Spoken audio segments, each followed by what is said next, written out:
Duchess's garden, Hinckley the peasant observes the Duke and Duchess converse. Alexandria, where did you place my oh-so-precious medallion? Though I know I can't depart without it. I ain't got no idea what you're mumbling about. Never would I take advantage of you or betray you, my love. What a glee! Years passed, my mind was afar, and I had no idea where I was wandering in such clutches of life. I needed someone to carry me along for this often lonely journey, and I just happened to pick an impatient, desperate cur like you. I'm starting to regret my rather rash decisions. I crave more from thee, Alexandria! How dare thee besmirch me? If my tongue had no manners, I would say of your diddle-daddling with the adored Princess Diana. How absurd! I have no correlation with the maiden. She's definitely much more witty and youthful than you, but that doesn't make me a two-faced ass. I can't believe I fell for the devilish tricks of you. No matter what you say, I know that inside you truly love me. I can't help but being optimistic about ours. Her hair is so beautiful, like the golden blades of a fresh trencher. What art thou doing here, brother? Here at such, for thou art beyond my future life. Why do you insist on watching this fat lump of lard? How dare you insult her in front of me? Me! Why, yes, I do. But let us put this matter aside for now. I hate the king more than anything else in the world, even war. Why do you hate thy king so much? Because he is always acting so highly and mighty, as though he's above us all. I can understand your feelings, but what about your safety? If the man himself hears about this, then it will be seen to have your head removed. These rash decisions are making me nervous for your health, despite your often necessitating attitude. Why should we have to put up with all of the king's fat-kitty uselessness? We should be able to make our own decisions in life, not being forced to do things by a boiled-brained king like his thing. Hey, you two, what are you doing? Get to your lowly duties, peasants. I cannot see the beauty you admire in her, but it's best for us to leave and get going back to work. I assume that the day is already over. Me too. The king and the royal advisor converse in the king's throne room. Highness, what do you ponder of the Duke and Duchess? The Duke and Duchess show confusion, but this is always the matter after the youth hath faded and marriage has withered down. Shall the royal advisor consult remarriage of their divorce? Of the Duke and Duchess consult them. Royalty, titles, ensure marriage. They shall be in unison in once more time. Yes, Majesty. In due time they will be remarried. I shall proceed to their house to advise them of the remarriage. I can see why you so desperately need me by your side. Indeed. With the highest of all, want to jest? I hear entertainment, but there isn't enough time. I have a real job to attend to. You call me for? Thou must converse to me of the Duke and Duchess's remarriage. What are the Duke and Duchess's marriage? Shall their remarriage commence? No, instead. With the highness like a song? Yes, the royalty shall. Of the flowers, dandelions, and roses. Of royalty, corrupt and remorseless. Of kingdom, royalty, and the worthless. I have a more pressing situation on hand, but thank you for thy graciousness. Leave jester, now. The Duke and Duchess shall be bonded like a bee and a flower as they should be. This royal marriage will be a grace to time itself, and it shall be remembered by everyone as a glory of the ages.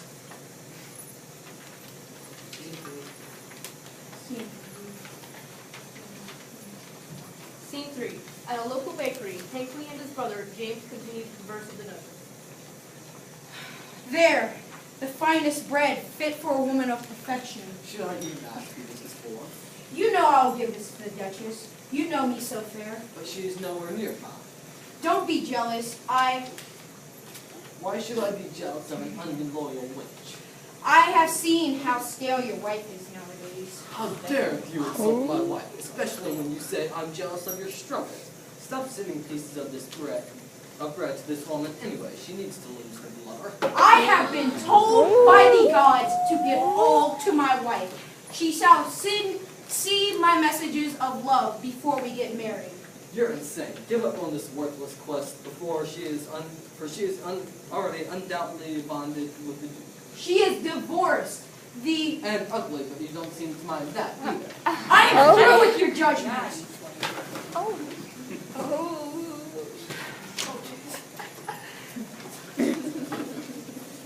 Scene 4. At the Duke and Duchess's manor, the royal advisor arrives with news of the king's orders. I must advise you to join back together in matrimony. I feel hesitant, for the fates are pulling me apart in two. Do not hesitate, my dear. You know we have been talking about marriage for a longer time than the princess's age. I love you so dearly. Why not let these eternal bonds be latched like a buckle once again? Imagine our future, for it is one I crave so dearly. This relationship must be forever to the king, and this is what the king commands. But don't you advise the king instead of the other way around? Dear, it's the king's wish, which is to be. Duke, you must still have love for the Duchess. Can you not explore your heart and find the love you once felt for her? I don't ponder its of time now. This isn't the marriage type of love, and also I have to... But there is nothing I desire more than you. My heart beats in pounds for your love. My heart's desire lies somewhere else beyond the clouds. Can the Duke and Duchess not once again be married as they were meant to be? I state we are married once a time. What reads we can't marry again? At least the Duchess has a little bit of sense. Isn't this supposed to be a mutual agreement in consenting marriage?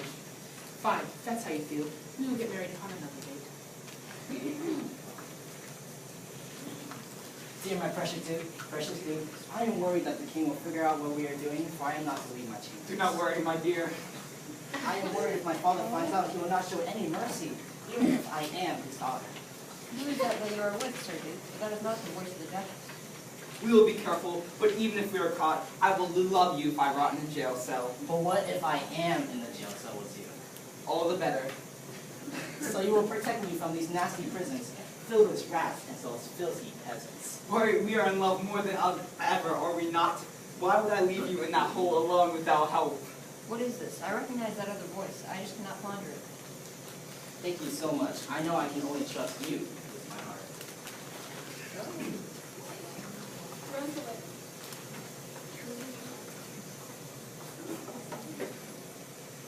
Scene 5. At the king's palace, the jester prances between the king's throne room and the princess's chamber to make some conversation. Dear princess, what do you want to jest? That'd be wonderful, my dear Jester. So why is the jester of the king amusing the princess? Well, because you are a most humorous person to me. After all, that is your job, isn't it? Of my job, my reason is to be a jester of the king, none of the job. Do I not have the same powers as my father? Do you have the choice to marry? No, I cannot marry. Can you not even leave this chamber within your father's wishes? No, I cannot leave, because my dad is a distemperate dog. Do you not know why you may not have freedom? Why? It is not for the king's jester to answer a question about that, Jeff. Heavens leave. Well, your father despises you. He wished for a son that succeed his throne. Well, goodbye, decent princess, for you not of fair nature, now off to the throne.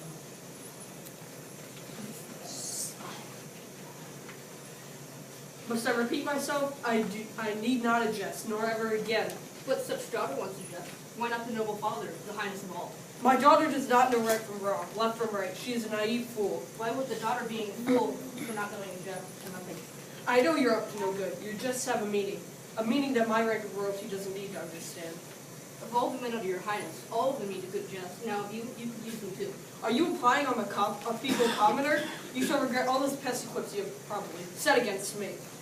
If you were a commoner, would you be of your royalty, the princess's rank? I will never beseech another rank. Leave you enjoy having your head on your shoulders.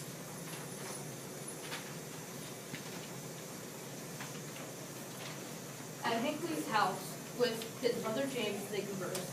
How could you obsess so much with the Duchess where you chase her like you would stop her? I don't obsess, for she is mine, and I must see to her safety constantly. That wouldn't be necessary, for the Duke has her to himself already. I hope your wife abandons you for another. My love at least will be faithful.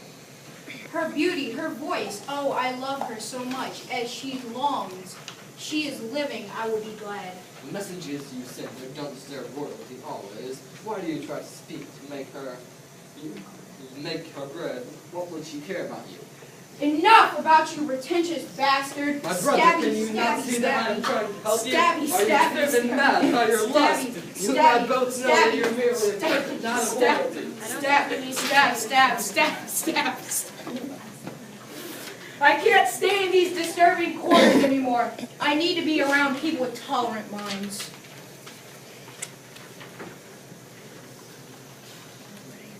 How dare he question what the gods have brought down for me? I am what she needs. The Duchess is my blessing. Is he a god? No. He can't say who is made for who, especially with that ugly wife he used to have. I'll put her on my list later. But no woman, no man, no mortal must come between me and my love. Wait, Mortal? The Duke, he is between us.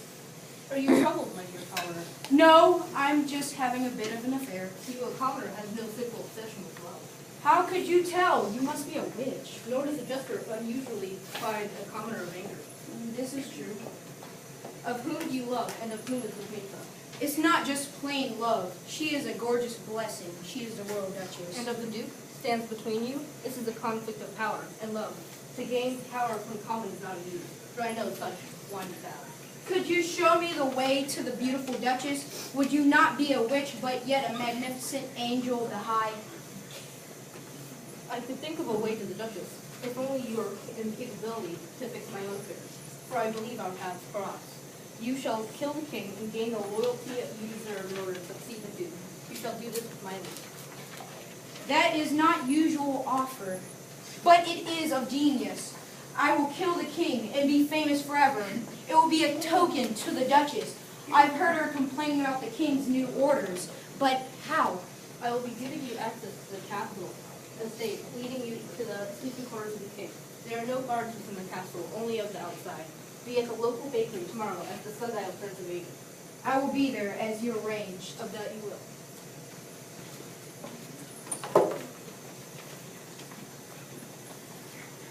Scene 7. Once more, the royal advisor speaks of the king, soon to send the executioner for his duty. King, I am just serving news to report for you. Then what of it? It's about your daughter. I overheard her and the Duke taking vows of love. Are you sure of this? For my daughter is obedient. She's to marry due to my wishes. I'm afraid so. I shall do with them. Send order to the executioner to apprehend the princess and the duke. Send word to the duchess that the duke is being taken for execution, and of the princess that she was in an affair with the duke. As you wish, my lord. Be fast, for this needs to be dealt with utmost haste. My love, if we were to be discovered, if we were to be found, of what would your father do? More than just throw us in a dungeon to rot? For you needn't worry about that, for our secret shall stay how it always been. But of the Duchess, how shall I deal with her? The king has ordered me to join back with her in marriage. We'll be together. Nothing can keep us apart. You have no reason to be worrisome. Duke and Princess, you are to come with me to the dungeons to be executed for treason. Oh my beloved princess! Hits me. Those desperate actions, however sorry, will be failures against me.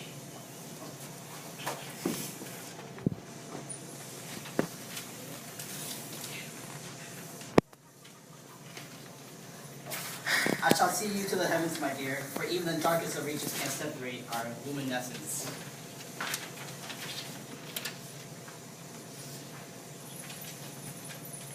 Scene 8. For in the darkness of the night, the jester and Hinkley set off to cross the windy paths. Is such prepared for thy deeds and great good? I am prepared. Now take me to his quarters. Okay, I shall disguise you as an artist needed in the castle for some steadfast repairs of design. As On. the king's asleep. On with it.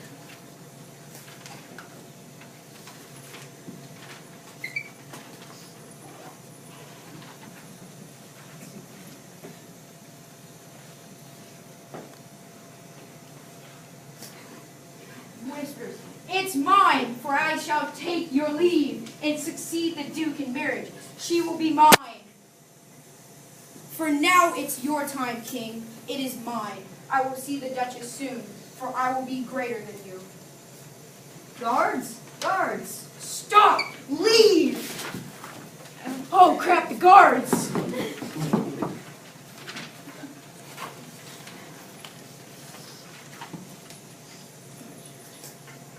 At the king's castle, the crowd gaping in awe prepares the execution of the princess and duke.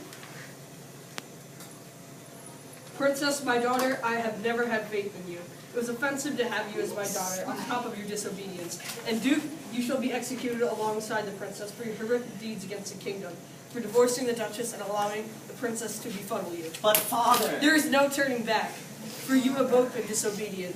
Executioner, bring them for the sentence.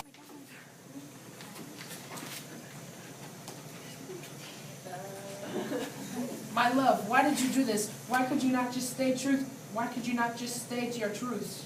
For I could not resist the lust of the princess. I'm sorry, father. Sorry for your cruelty as a father and a king. I don't care.